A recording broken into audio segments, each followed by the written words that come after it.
Hey, good afternoon. Wanted to catch up with everybody for a quick market minute.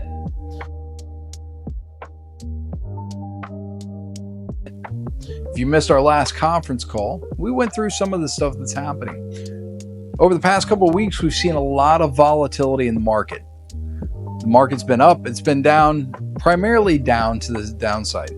And what's driving that is some fear around the tariffs. So we know that the current administration has initiated tariffs on Canada and China and Mexico and even the EU. And there's some concerns about, as those tariffs go up, will it actually increase prices here in the US, cause inflation to go up, and create a more robust ripple effect and ultimately hurt the economy. And so while I would say that a lot of that is a wait and see type of situation, generally what I would say is that I don't think that we're going to see the type of price increases that people are necessarily talking about from the tariffs, but we are likely going to see some prices increase in certain areas and certain products. So we'll see what happens with that. Ultimately, though, when we look at the current ISM data that came out for February, the manufacturing PMI, the non-manufacturing PMI, both of those still remain above 50. Remember, a reading above 50 is expansionary, but reading below 50 is recessionary or retractionary. So both of those being above 50, that's a good sign for the overall economy. We have seen some weakness in consumer sentiment. It's come down a little bit. We've seen a little bit of increase of or uptick in unemployment, but albeit we're still below where we'd really start to get concerned. Really, we start to get concerned if we start getting into 5-6% range on unemployment. That's a really good indication that recession could be on the horizon. But what I would say is that remember that volatility is usually there when a new administration comes in because you have a lot of different pieces of agenda that are being brought into effect and those kinds of things. So that's going to create some knee-jerk reactions in the market. But also, too, recognize that volatility works in your favor. So think of it as stuff goes on sale. Because these companies, they're still good quality companies. They're not likely going to go away. We're not likely going to see Apple go bankrupt in the next little bit. So we want to continue to look for where opportunities are. We want to be mindful of what could come. But the general consensus across the board right now is that the first 2 quarters of this year are likely going to be quite volatile as this administration pulls in its new agenda and we adjust to a lot of that. But we'll still see high single-digit, low double-digit returns for the year. And so while I can't say specifically, yes, we're absolutely going to have a great year and everything's going to be great, I would say that all the building blocks to having a positive year are there.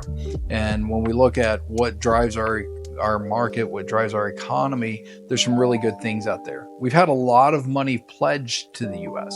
So, Saudi Arabia has pledged investments in the U.S. You had Apple that has pledged quite a bit, and you've had other companies that have pledged.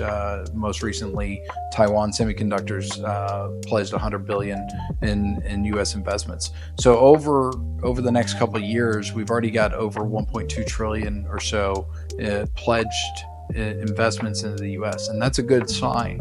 That means that companies are coming here, they're building up manufacturing and that type of thing. So I would say that probably works out very well for our economy over the long run.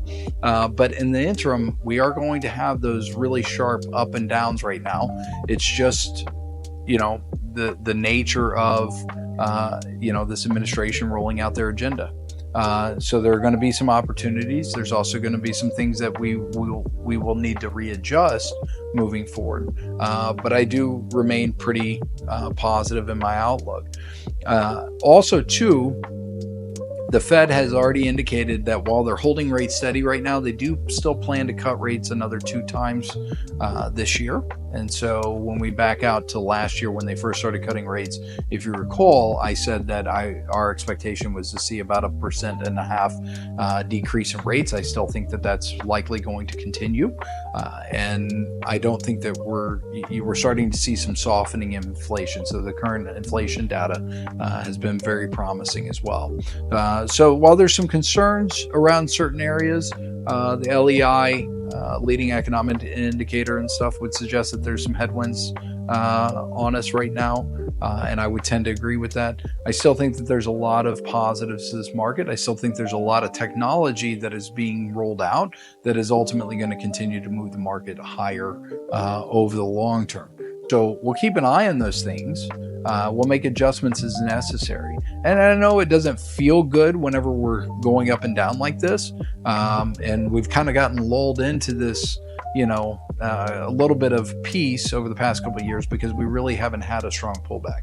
Remember, over the past 37 years of market returns, on average, the market will pull back at least once throughout the year, 15%.